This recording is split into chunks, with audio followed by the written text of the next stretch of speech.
Hey guys, this is Brittany with the Homestead Trail.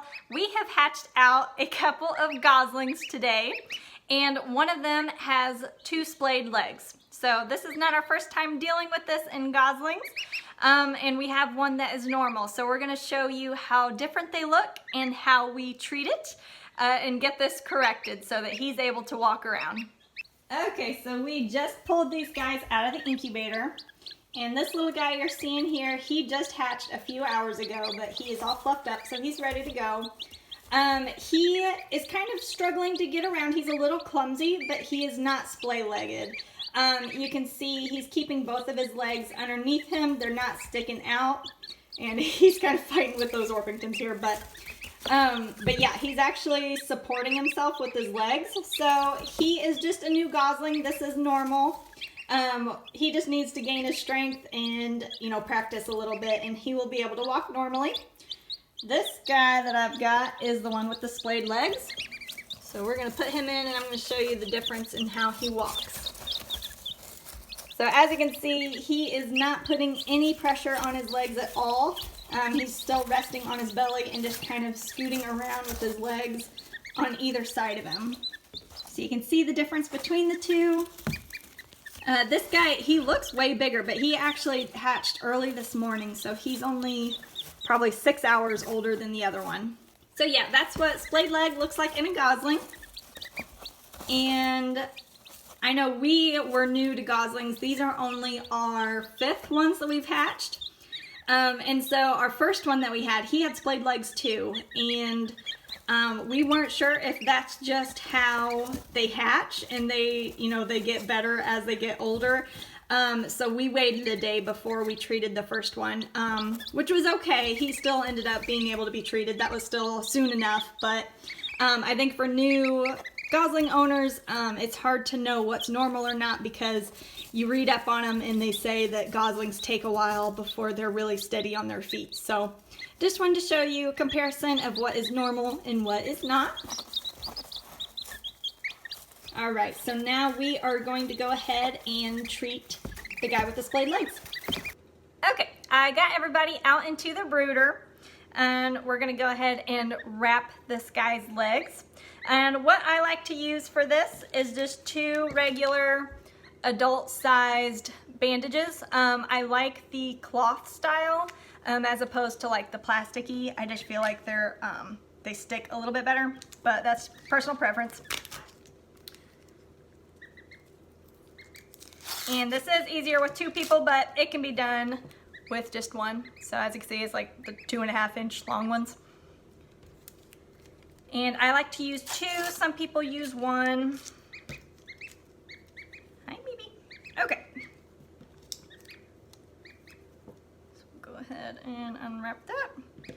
And so what your goal is to get the legs to be forced to be in the natural position. So we want them, instead of being clear out to the sides, we want them more straight like this. So what we're gonna do is we're gonna wrap the bandage right around this little flat section here. We're gonna try to miss the toes and just cover that area, and we're also gonna try to miss the knee joint. So what we'll do is we will just wrap the bandage around like this. I know, buddy, I know. And then the other side we'll wrap.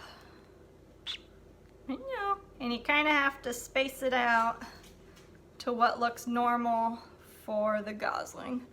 So this spacing looks pretty good. I know, buddy, and they will complain. They don't like it.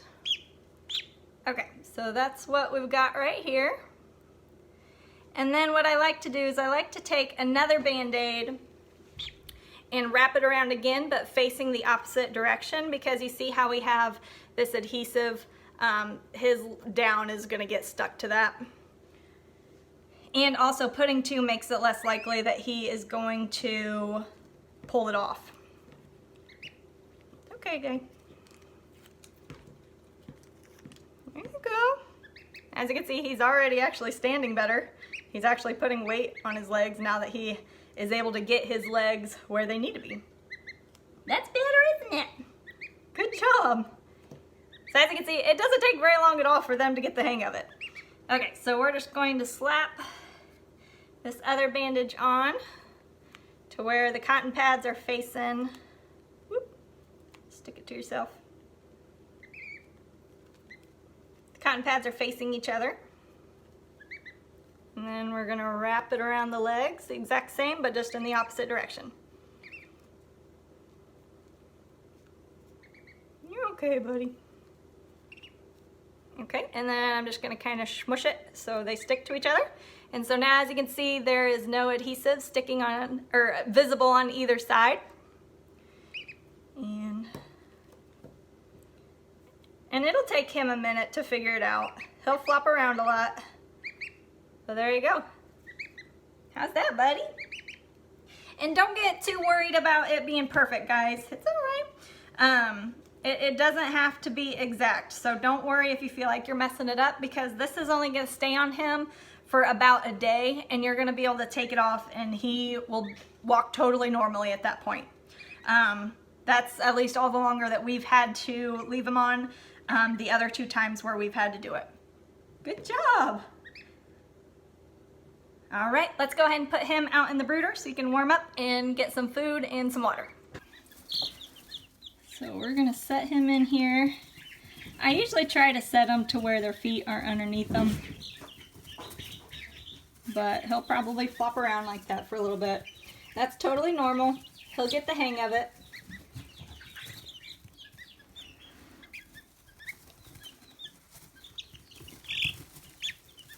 Here you go.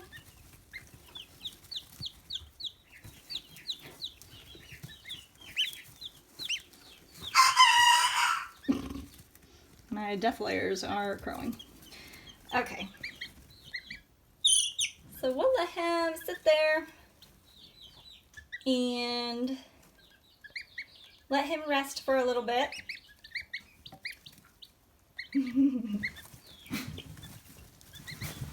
There we go.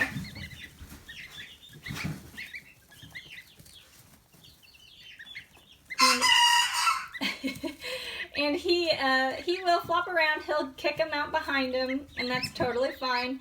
It takes them a little bit to realize that they can take little baby steps without getting tripped up. So I will check in on him in a couple hours and we'll see how he does. Okay guys, it is a couple hours later, and just to clarify what I said earlier, I didn't wait a couple of hours before I checked in on him. I did watch him for about half an hour after I turned the camera off, just to make sure he didn't get stuck like right underneath the heat lamp or fall into the water or anything like that. So I did keep an eye on him and he was fine. He started getting the hang of the bandage after about half an hour. So I left him at that point, and now we're a couple of hours after that.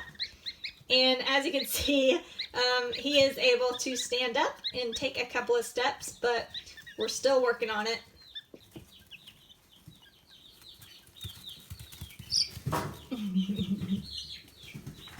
Starting to get it. All right, I am going to feed them and get them some fresh water, and I'll let them sleep and we'll see how he's doing in the morning. Hey guys, so it is the next morning and I just wanted to show you how our little guy is doing. He actually ripped off the bandage at some point, but as you can see, he is doing so much better. He's able to stand and he's walking around mostly normally. So yeah, so I think even just one night of being bandaged, I think that is really all it takes. The last couple times that we did it, we did keep it on for a full 24 hours, and they ended up being fine. My death layers are freaking out again. But yeah. He is doing much better. Let me grab our other guy who is normal and you guys can compare the two. Alright, so the guy that we corrected is on the right, and the guy who was born normally is on the left. Come on. And as you can see, they're both very comparable. They're holding their feet about the same way. Both still a little bit unsteady.